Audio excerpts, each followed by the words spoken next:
नमस्कार सभी को। आज हम पढ़ेंगे कक्षा 7वीं का नवा अध्याय आत्मावलंबन।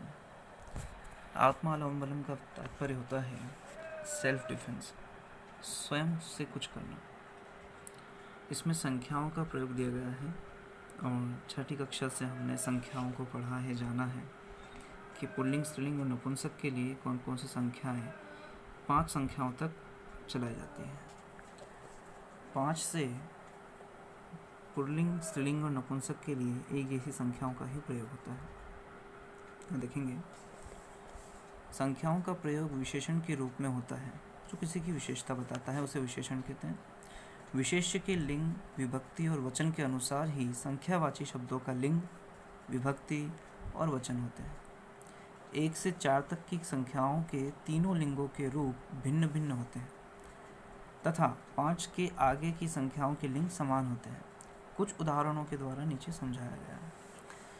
3 कैटेगरीज में, पुल्लिंग, स्त्रीलिंग और नपुंसक में, आपको पता है पुल्लिंग जो पुरुष के लिए, मैल के लिए चलता है, स्त्रीलिंग फीमेल यानी कि स्त्री के लिए, और नपुंसक जो निर्जीव चीज़ों के लिए चलाया जाता है। इनमें 1, 2, 3 और 4 संख्याओं तक अलग अलग तरह की कैटेगरीज में चलती हैं। उसके बाद में सभी के लिए एक जैसी संख्याओं का प्रयोग होता है। अब यहाँ देखिएगा, आत्मावलंबनम, यहाँ एक लेख बताया गया है। यहाँ 1 से 20 तक की संख्याओं को कक्षा 6 में पढ़ चुके हैं। आगे की संख्याओं का चार्ट यहाँ दिया हुआ है, देखते हैं। सिद्धार्थः समर्थश्च द्वे मित्रे अस्ताम।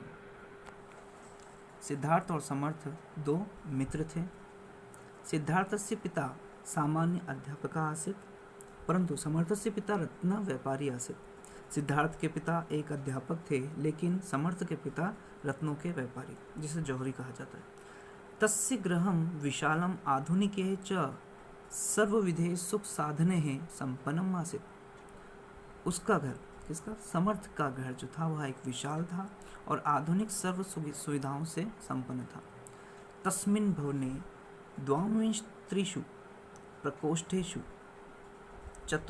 चत्वारिंशत् द्वाराणि, 38 गवाक्षाः, 31 विद्युद्व्यञ्जनानि, 27 दीपदण्डाः, 20 च वातानुकूलानि आसन्।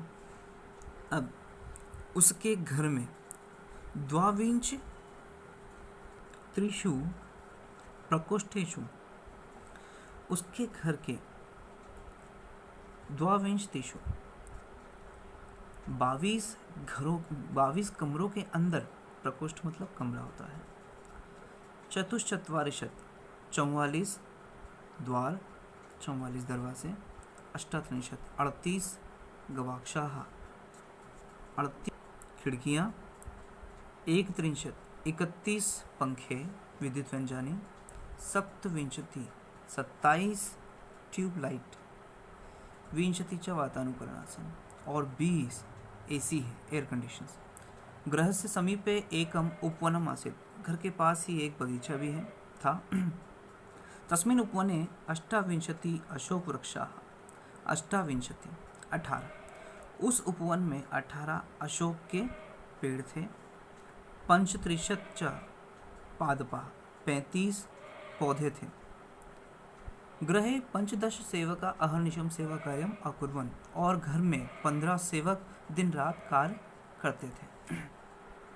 एकस्मिन् दिवसे समर्थः सिद्धार्थस्य गृहम् 8 आगच्छत्। एक दिन 8 बजे समर्थ सिद्धार्थ के घर 8 बजे पहुंचा। सिद्धार्थस्य माता स्वशक्तया समर्थस्य स्वागतम् अकरोत्।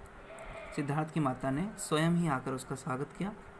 एतद् दृष्ट्वा समर्थः अवदत्। यह देखकर समर्थ ने कहा, भवतां स्वागतेन अहम संतुष्टो अस्मि। आपके द्वारा किए गए स्वागत से मैं संतुष्ट हूँ।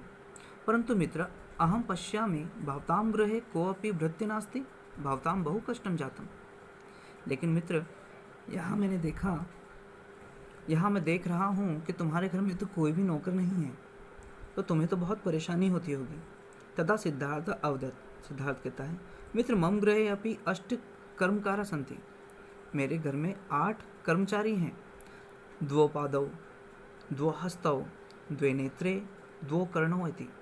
2 हाथ 2 पैर 2 आँखें और 2 कान। एते प्रति समय मम सहायका सन्ति। ये हर समय मेरी सहायता करते हैं। परंतु तव सेवका सदैव सर्वत्र च उपस्थातुं न शक्नुवन्ति। लेकिन तुम्हारे सेवक तो हमेशा तुम्हारे साथ में नहीं रहते होंगे। यदा ते अनुपस्थिता तदा त्वं कष्टम अनुभवसि।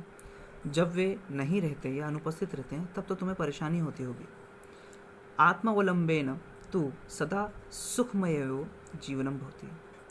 आत्म अवलंबन स्वयं के द्वारा किया जाने वाला कार्य है वो सदा सुखकारी होता है और जीवन उससे सुखमय होता है। समर्थ उक्तवान, समर्थ ने कहा, मित्र तव वचनानि श्रुत्वा मम मनसि अधिका प्रसन्ना जाता। मित्र तुम्हारी बातें सुनकर मेरा दिल खुश हो गया। संप्रति अहमपि स्वकार्यं स्वमेव कर्तुम् इच्छामि। आज से ही मैं अपना सारे कार्य स्वयं ही करूँगा। अधुना अहम गृहं गच्छामि। अब मैं घर जाता हूँ। श्वः विद्यालय मिलिष्यामः। हम कल विद्यालय में मिलते हैं। इसलिए कहा गया है आलस्य ही मनुष्यानाम शरीरस्थो महान रिपु। आलस्य ही मनुष्य का सबसे बड़ा शत्रु होता है। इसलिए हमें भी आलस्य को त्याग कर अपने कार्य स्वयं करना चाहिए। धन्यवाद।